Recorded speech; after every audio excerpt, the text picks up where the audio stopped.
What's up, everybody? I'm Ryan Thomas. Welcome to the Thomas Take Sports Podcast. I'm your host, bringing you another edition of the Thomas Take. Welcome aboard. It is May 2nd, 2015. It is a dark and wet night in the city of Buffalo, and tonight I'm going to talk about the Buffalo Bills, of course. They've given us so much to talk about in the last, 2 months, especially. Since the season ended, there's been a lot to talk about. So I definitely very excited to bring you guys another edition of the Thomas Take today. Definitely excited to talk about a player that I anticipated would be, I listed him as the dark horse of the 2017 NFL Draft quarterback class. That is Pitt Panther quarterback Nathan Peterman. And guess what? I was right.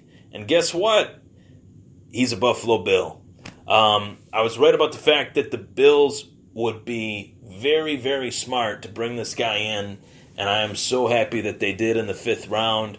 I think that this is the best pick of the Bills draft long term. It gives the fans something to be interested in on the back burner. It gives us something to be excited about, seeing what this new quarterback can do, what he can bring to the table.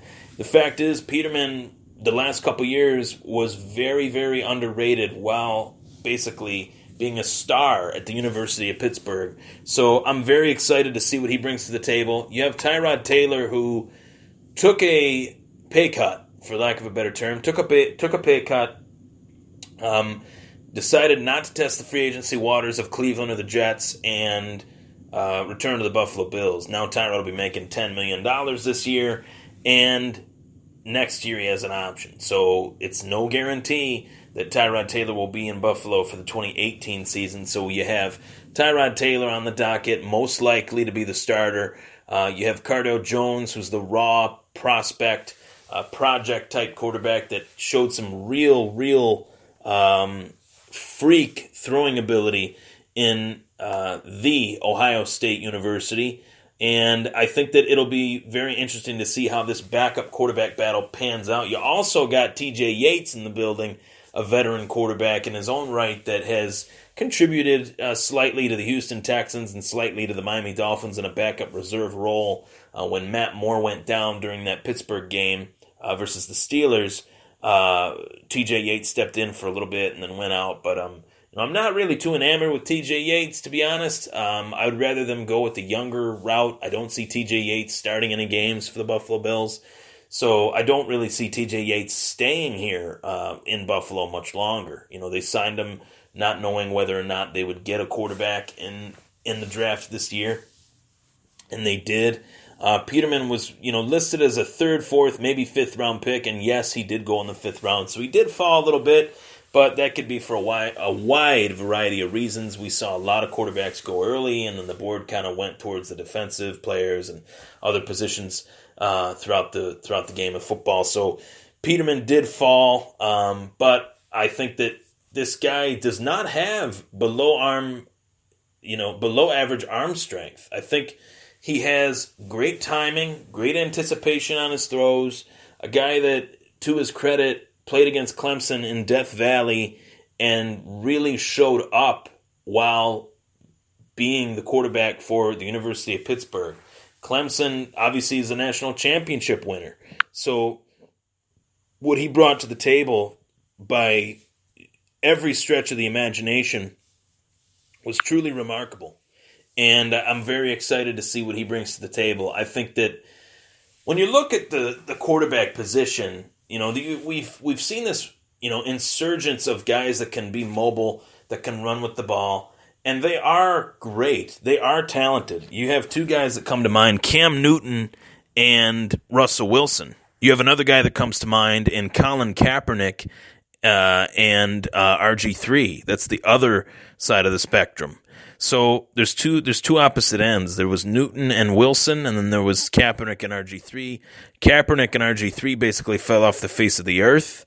And but, for a wide variety of reasons, RG3 with the injury issues, Colin Kaepernick with the off-the-field, on-the-field stuff with the national anthem, which I think is really wrong that he's being basically blacklisted from the NFL just because of his, freedom of speech. I think that's kind of crazy.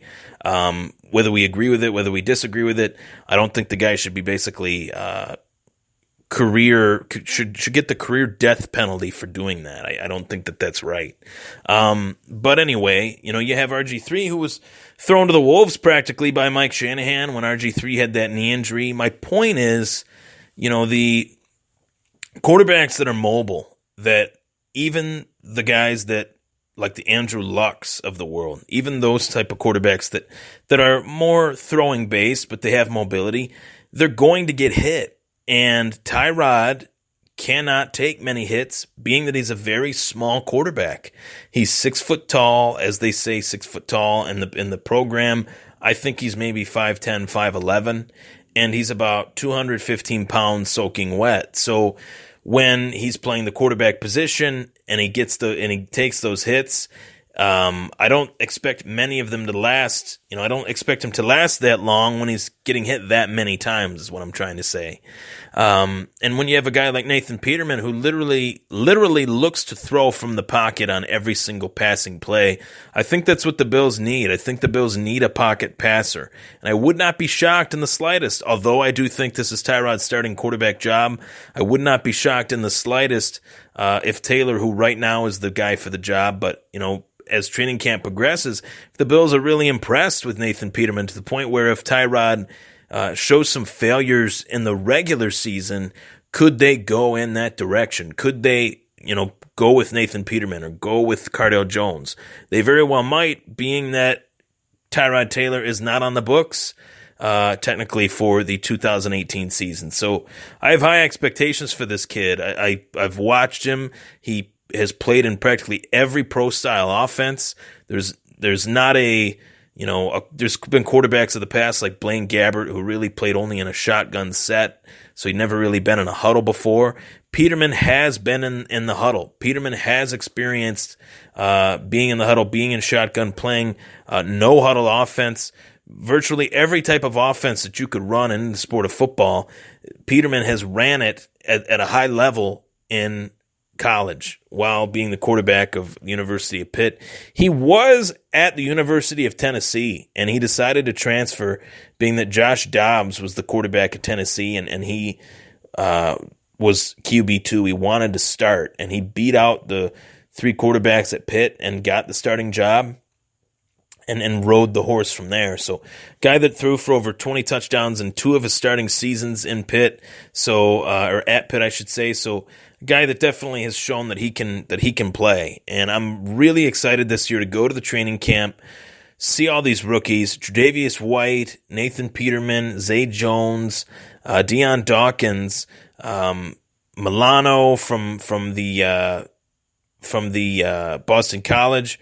I believe that was that one. And then I'm drawing a blank on the Boise State player. But I'm really excited regardless for this season. I think that this is going to be a season that many people look back on and say this could be a season where things got started. And today, the Bills claimed a corner that was a hot commodity on the show Hard Knocks. Cornerback Charles James, who was claimed off waivers by the Bills, guy that played multiple positions: punt return, kick return, running back, corner, safety. That is pretty awesome. And Peterman said today that this was a dream come true for him to be drafted to the Buffalo Bills at this point in his young, very young career. So I'm very excited for this season, and I think that this could be the start of something. It might not mean the playoffs. It might not mean the playoffs yet. But what it is it's a start of something new. That is something that we need as the Bills fans, to see some optimism on this team. We deserve to be optimistic about our team. We've gone through quite a lot in terms of the ups and downs of the last couple years. And I'm very excited to say that I think that this Sean McDermott coach was what the Bills needed. It was just what the doctor ordered.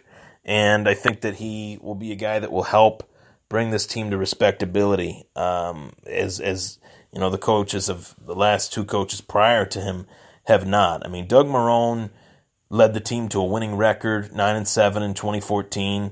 but he quit on his team.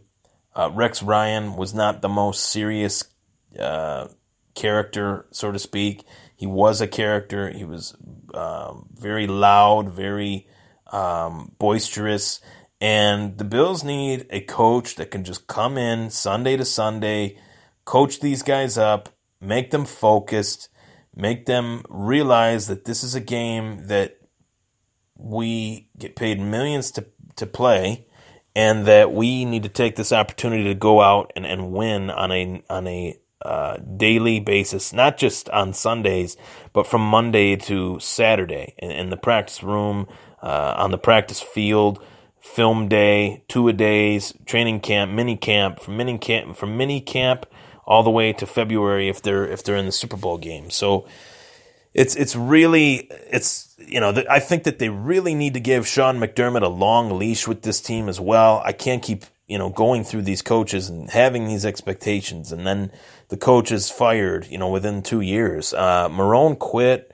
Rex was not riding the ship. The defense was not where it needed to be, so they let him go. I thought Rex could have easily got another year as the head coach of this team, but I think the team was just realizing sooner than they thought that Rex was not the right fit. So what is your take on the Thomas Take? How do you feel about my statements today? How do you feel about my last show? My last show last night did so well. I'm so happy about that.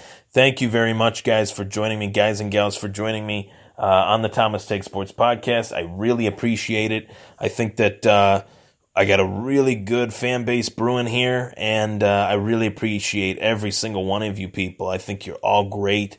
Thank you for joining me. I've had really awesome dialogue with people that listen to this podcast, and I really appreciate it.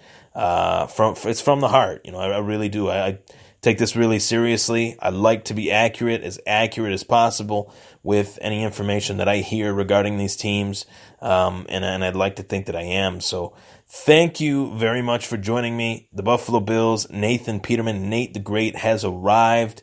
I don't expect him to come right up the depth chart right away, but I do expect him to win that number 2 quarterback job, really make some things happen, and eventually push Tyrod Taylor for the starting job. As a backup, Peterman will definitely show that he is a legitimate quarterback, being that he is a very smart quarterback, a guy that, as I stated earlier, has ran a lot of different offenses well at the collegiate level. So I'm very excited to see what he brings to the table. I think that they have a diamond in the rough with Nathan Peterman, and I think they have a real hotshot prospect in Cardale Jones, and I feel like they do have a very elusive quarterback in Tyrod Taylor, but that does not mean that he's the best throwing quarterback. That just means that he is an elusive, dynamic weapon at the quarterback position. So thank you guys for tuning in. Take care. This was the Thomas Take Sports Podcast. I'm Ryan Thomas. Thanks for tuning in.